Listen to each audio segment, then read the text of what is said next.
साथियों, हमें आज अटल उत्कृष्ट इंटरमीडिएट कॉलेज मतखुड़ी शहर में यहाँ पर बिल्डिंग तो बड़ी शानदार दिखाई दे रही है।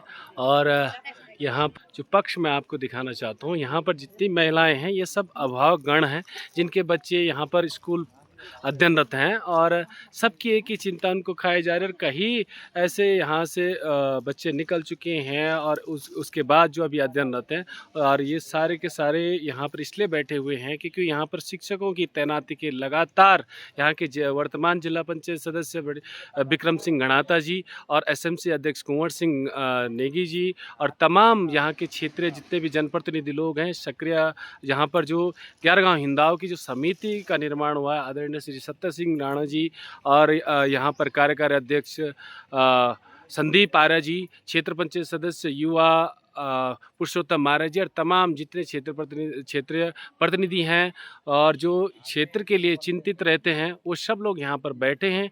और सबकी एक ही मांग है कि विद्यालयों में जिस प्रकार से शिक्षार्थी हैं इस प्रकार से शिक्षक भी होने चाहिए। बिना शिक्षकों के शिक्षार्थियों का यहाँ पर बेकार है। और सबसे बड़ी बात यह है कि जहाँ आज देख रहे हैं आपकी गवर्नमेंट स्कूल में ताले लगाए जा रहे हैं, जहाँ छात्र संख्या ना होने के कारण विद्यालय बंद हो रहे हैं, लेकिन यहाँ पर छात्र संख्याएं लगभग 350 से 400 के बीच में है। लेकिन उसके बावजूद भी शिक्षकों की तैनाती के लिए तमाम प्रकार की जितने जनप्रतिनिधि लोग हैं पत्राचार करने के बाद और सीओ से बात होने के बाद, बीओ के साथ बात होने के बाद भी कोई बात नहीं बन पाई है।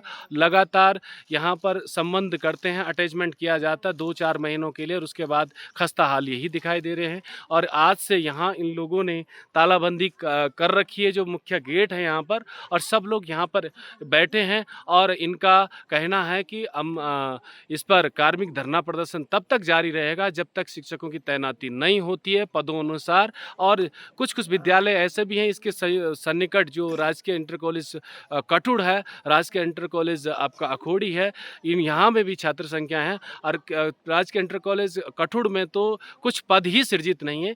इन तमाम मुद्दों को लेके, तमाम मांगों को लेके यहाँ पर सब लोग आंदोलनरत हैं। हम सबसे पहले एसएमसी अध्यक्ष आदरणीय नेगी जी से निवेदन करेंगे कि आप इस बारे में अपनी बात रखें। नेगी जी, इस पर आपका क्या कहना? सभी लोगों का आभार व्यक्त करते हुए धन्यवाद करता हूं और धन्यवाद देता हूं हमारे संघर्ष समिति के अध्यक्ष फतेह सिंह राणा जी को, हमारे जिला पंचायत सदस्य विक्रम गणाता जी को, क्षेत्र पंचायत पुरुषोत्तम आर्य जी को, हमारे तमाम प्रधान प्रतिनिधियों को, प्रधानगणों को, हमारी मातृशक्ति को, और आप जो नगर पंचायत घनसाली से हमारे बीच में आए हैं, मैं आपका भी अभिनंदन करता हूँ, स्वागत करता हूँ, धन्यवाद देता हूँ। यहाँ पर जैसे कि हमारे संघर्ष समिति के अध्यक्ष जी ने कहा है कि 2005 से लेकर लगातार अध्यापकों की कमी हमेशा रही है। 2007 में ये विद्यालय राजकीय हुआ और 2007 के बाद 2014 में लगभग इस विद्यालय से प्रधानाचार्य का पद रिक्त हो चुका था और लगभग अशासकीय स्तर के जितने भी यहाँ पर प्रवक्ता एलटी में थे लगभग ट्रांसफ़र हुए, सब लोग गए और राजकीय व्यवस्था बनी। अभी 3-4 साल पहले इस विद्यालय को अटल उत्कृष्ट के दर्जे में रखा गया। भारत सरकार की नीति के तहत जो विधायकों को 2-2 विद्यालय मिले, उनमें से हमारा यहाँ पर इस विद्यालय को रखा गया। तब से लेकर इस विद्यालय के पठन पाठन की व्यवस्था में व्यवधान लगातार बरकरार है। प्रवक्ता के पदों में न्यूनता है। यहाँ पर लिपिक पदों में नियुक्तियाँ तो हैं, लेकिन वो अपनी व्यवस्था के तहत कभी बीओ कार्यालय में समायोजित हैं, कभी सीओ कार्यालय में समायोजित हैं। और यहाँ पर हमने व्यवस्था में भी 2 अध्यापकों को रखा है, उसके बावजूद भी यहाँ पर पठन पाठन का स्तर बड़ा संघर्ष में चल रहा है, बड़ा न्यूनता चल रहा है। अभी हमारे इस संघर्ष के बारे में हम 20 तारीख को बीओ कार्यालय में गए, उनके माध्यम से हमने ज्ञापन शासन प्रशासन को दिया। ईडी पौड़े ने हमें आश्वासन दिया कि एक पद की व्यवस्था कर दी जा रही है और खंड शिक्षक अधिकारी महोदय ने जिला शिक्षक अधिकारी महोदय के माध्यम से यहाँ पर अंग्रेजी प्रवक्ता की अल्पकालिक व्यवस्था मान के चलो, जो हमारे अतिथि शिक्षक हैं उनमें से यहाँ पर तैनाती दी है। हम उसके लिए उनका आभार व्यक्त करते हैं, धन्यवाद ज्ञापित करते हैं। और उसके बावजूद भी हमारे यहाँ पर 3 प्रवक्ताओं का पद रिक्त है, प्रधानाचार्य का पद रिक्त है, प्रयोगशाला सहायक का पद रिक्त है। बड़ी अव्यवस्था है। और मैं तो यहाँ पर पीटी अध्यक्ष हूँ, लगातार विद्यालय में आता हूँ, कभी कभी 2-3 घंटे तक मैं यहाँ पर अपना व्याख्यान देता हूँ, कभी कभी कक्षाओं में भी जाता हूँ, लेकिन मुझे लगा कि वो व्यवस्था नहीं है जो होनी चाहिए थी। हमारे कुछ साथी बोल रहे थे कि ये 27 तारीख का जो धरना प्रदर्शन है उसको निरस्त करो। यहाँ पर 200% जो है परीक्षा फल अध्यापकों का योगदान है, 100% उनका अपना योगदान है, 100% अतिरिक्त योगदान है।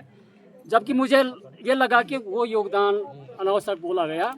और कुछ लोगों का कहना ये भी था कि अगर यहाँ पर धरना प्रदर्शन होता है तो विद्यालय व्यवधान होगा। कल प्रधानाचार्य जी भी बात कर रहे थे क्या होगा क्या नहीं होगा, मुझे हटा दीजिए। मैंने कहा अगर आप हटते हैं तो किसी न किसी को तो प्रभारी प्रधानाचार्य रहना ही है, व्यवस्था तो करनी ही पड़ेगी। आप अपना स्तर से काम करिए, जनता अपने स्तर से काम करेगी। और यहाँ पे आज सुबह 7 बजे यहाँ पर तालाबंदी हो गई थी। और मुझे लगा जो व्यवस्था आज पठन पाठन में यहाँ पर दिखाई दी वही व्यवस्था अगर हमेशा अगर रहती है तो कोई अव्यवस्था नहीं है। आज भी तो पठन पाठन चल रहा है, बड़ी सुंदर व्यवस्था बनी हुई है। वो व्यवस्था क्यों नहीं हो पा रही है, इस बात का हमें दुख है। तो हमारे उच्च स्तर के जो हमारे अधिकारी हैं निर्देशित करें, अध्यापकों को व्यवस्था बनाने का काम करें और जो पद खाली हैं उनको तत्काल भेजने का काम करें। कहीं ऐसा ना हो कि सारे छात्र जो हैं अपनी कक्षाओं का बहिष्कार करने के लिए भी बाध्य होना पड़ेगा। ये नेगी जी, व्यवस्था इसी है। निमित्त आपने पिछली बार क्योंकि ये विधायक का गृह क्षेत्र भी है और विधायक जी की ही संस्तुति पर यहाँ पर पूरे हमारे विधानसभा घनसाली में जो विधानसभा स्तर पर 2 अटल उत्कृष्ट विद्यालय स्वीकृत होने थे, उसमें हमारा अटल उत्कृष्ट विद्यालय हमारा मतकुड़ी सैण है, अटल उत्कृष्ट विद्यालय हमारा लाटा चमियाला है। लेकिन ये सबसे सन्निकट है विद्यालय, यहाँ पर विधायक जी का गृह आवास भी है। आपने पिछले दफे भी विधायक जी के घर पर घेराव करने की जो बात करी थी उस निमित्त बात हुई है क्या? उसके बाद यहाँ पर टीचरों की व्यवस्था उन्होंने बनाई या नहीं बनाई? अगर आप यहाँ पर बैठे हैं तो क्या कारण लगता है आपको? मैंने तो पिछले साल यहाँ पर हमारा स्वर्गीय इंद्रमणि बडोले जी के जयंती होती है 24 दिसंबर को। यहाँ पर माधो सिंह भंडारी भाव नाटिका का आयोजन था। हमने मुख्य अतिथि विधायक जी को बुलाया था और मैंने उनको 2 टूक बातें कही थी कि विधानसभा में इस बात को क्यों नहीं रखा जाता है कि मानव संसाधन मंत्रालय अटल उत्कृष्ट विद्यालयों की व्यवस्था में पारदर्शिता क्यों नहीं ला पा रही है, इसके लिए नियमावली क्यों नहीं बन पा रही है, सरकार उस पर ध्यान दे।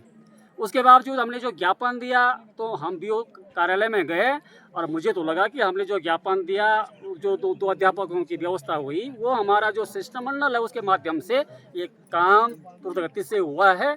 और विधायक जी अगर करना चाहें तो उनसे तो निवेदन है कि स्थायी व्यवस्था सचिव के पास जाएं और बोले कि मेरा अपना घर में जो है 3 विद्यालय हैं, अखोड़ी में है, कटोड़ में है, मतगोड़ी में है, वहाँ की व्यवस्था करें। विधायक जी इस बात को करवा सकते हैं, ये हमारा उनसे निवेदन है। बिल्कुल, मतलब विधायक जी ने प्रयास किया है लेकिन उनके प्रयासों के बावजूद भी, सरकार उनकी होने के बावजूद भी अभी तक आपको शिक्षक नहीं मिल प्रयास पाए। मुझे लगा कि ये प्रयास हमारा अपना था और हमारे प्रयास के माध्यम से यहाँ पे 2 अध्यापक आ रहे हैं और माननीय विधायक जी को ध्यान देना होगा, ये हमारा उनसे निवेदन है।